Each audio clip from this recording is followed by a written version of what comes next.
पांचवें चरण का चुनाव लगभग लगभग खत्म होने के कगार पे है। सोमवार को सारण में चुनाव होना है। हाई प्रोफाइल सीट है। लालू प्रसाद यादव की बेटी डॉक्टर रोहिणी आचार्य राजद की उम्मीदवार हैं और बीजेपी के उम्मीदवार राजीव प्रताप रूढ़ी यहां से लगातार कोशिशें कर रहे हैं और प्रधानमंत्री से लेकर नीतीश कुमार, नरेंद्र मोदी और योगी तक के कार्यक्रम छपरा में हुए हैं। पूरी ताकत झोंकी है उन्होंने। हमारे साथ भूमि सुधार विभाग के मंत्री जो हैं दिलीप जायसवाल, वो हैं बातचीत करने के लिए। सर, रोहिणी आचार्य यहाँ बोल रही है कि रूढ़ी ने तो कुछ किया ही नहीं है। देखिए, रोहिणी आचार्य जो हैं, आखिर उनको टिकट लालू जी ने क्यों दिया? क्या कोई और यादव समाज, अगर यादव समाज को ही देना था तो यादव समाज में क्या कोई बिहार और छपरा में और कोई मायका लाल नहीं है क्या? या माँ की बेटी नहीं है क्या? विदेश से ला करके अपने बेटी को रोजगार देने का प्रयास करना, सबसे पहले तो ये सवाल उठता है। इसका जवाब जो है पहले लालू जी को देना चाहिए कि क्यों। पहले से तेजस्वी हैं, तेज प्रताप हैं, मीसा भारती हैं, तो एक तरफ से क्या पूरे परिवार को एमपी एमएलए बनाने के लिए जात और धर्म की राजनीति करते हैं, यादव को बेवकूफ बनाते हैं। पप्पू यादव का टिकट क्यों कटा पूर्णिया से? तेजस्वी जी को और लालू जी को लगा कि अगर कोई यादव आगे बढ़ गया तो कल वो मुख्यमंत्री का दावेदारी नहीं करने लगे, इसलिए पप्पू यादव का टिकट काट दिया। क्या पप्पू यादव नहीं थे क्या? तो इन लोगों को यादव से कोई मतलब नहीं है। इन लोगों को मतलब है कि अपने परिवार के लोगों को स्थापित करना। सर, परिवारवाद को लेकर आपने सवाल उठाया तो लगातार लालू प्रसाद यादव छपरा में कैंप कर रहे हैं। कई दिनों से कैंप कर रहे हैं। तेजस्वी भी लगातार कैंप कर रहे हैं। रोहिणी को चुनाव जिताने के लिए, रोहिणी आचार्य के लिए लगातार कोशिश हो रही है और कहा यह जा रहा है कि रोहिणी आचार्य ये भी बोल रही हैं कि भाई मैंने अपने पिता को किडनी दिया है और सारण के लोगों के लिए मैं जान न्यौछावर कर दूंगी, आप लोग मुझे वोट दें। नहीं, पिता को किडनी दिया इसीलिए जो है उसके लिए उसको एमपी बनाया जाए। ये हुआ। तो पिता को किडनी जब दिए तो आपके दो भाई को और पहले से बहन को जो है उसका हिस्सा मिल चुका है। किडनी आपने बाद में दिया पिता को, लेकिन उसका हिस्सा तो आपने बहुत पहले ले लिया है। महागठबंधन के लोग बोल रहे हैं कि 4 जून को हमारी सरकार देश में बनने जा रही है और मोदी की विदाई तय है। देखिए, ये सपना मुंगेरी लाल के हसीन सपने देख रहे हैं। आज जो हमारा चुनाव अभी तक जिस चरण का हो चुका है, तो उसी से स्पष्ट पता चलता है कि हम 400 से ज्यादा सीट लाने जा रहे हैं। ये लोग सब जो है राहुल गांधी या इंडिया घमंडिया गठबंधन के जितने लोग हैं, सबको मालूम है कि इनका बुढ़िया बिस्तर बंधने वाला है।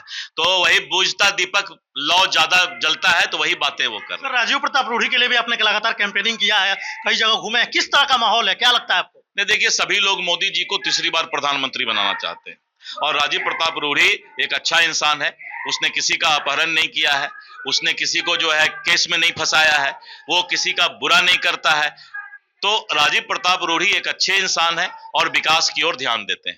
सर, तेजस्वी यादव अपने हर सभाओं में ये बोल रहे हैं कि मैंने शादी करवाया है, रोजगार दिया है लोगों को और उससे लोगों का शादी हुआ है, तो मैंने तो मंगलसूत्र पहनवाने का काम किया है, छीनने का काम नहीं किया है। तेजस्वी बीजेपी वाले छीनने का काम कर रहे हैं। तेजस्वी जी जो हैं, उनका रोजगार तो मिला है। उनके पिताजी ने उनको, पढ़े लिखे नहीं थे फिर भी उनको रोजगार मिल गया, तो इसलिए वो अपने रोजगार की बात जरूर करें कि उनको रोजगार मिला है।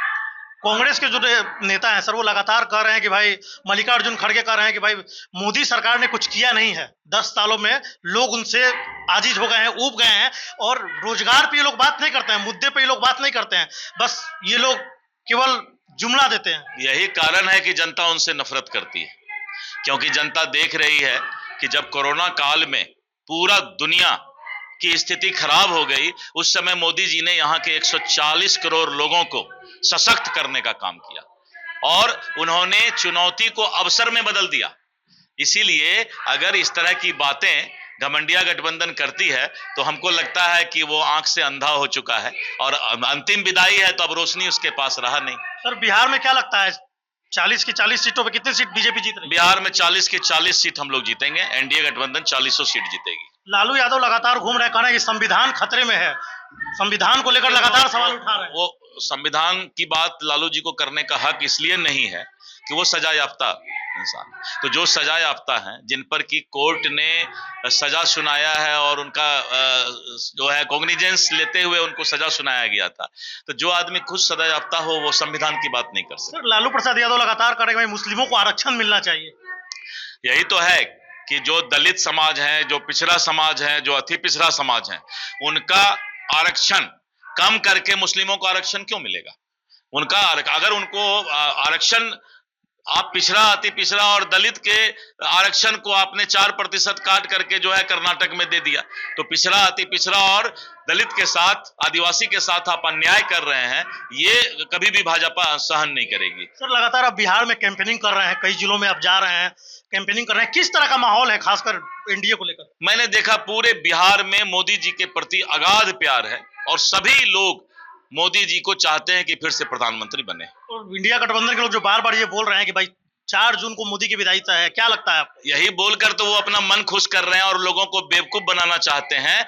लोग जानती है इस बात को कि घमंडिया गठबंधन उसके बाद अपना बोरिया बिस्तर समेट लेगी। अरविंद केजरीवाल ने सर कहा है कि मोदी जी 75 साल के अगले साल हो जाएंगे सितंबर में, तो उनको रिटायर होना पड़ेगा, उसके बाद जो है अमित शाह देश के प्रधानमंत्री होंगे और योगी आदित्यनाथ को निपटा दिया जाएगा। अरविंद केजरीवाल से झूठा नेता कोई नहीं है। जिस तरह से महिलाओं पर अत्याचार किया उनका पीए वैभव, मारपीट किया स्वाति मालीवाल को, और अरविंद केजरीवाल जो है चुपचाप उस पर कोई बयान नहीं दे रहा है। इन लोगों को तो शर्म आना चाहिए।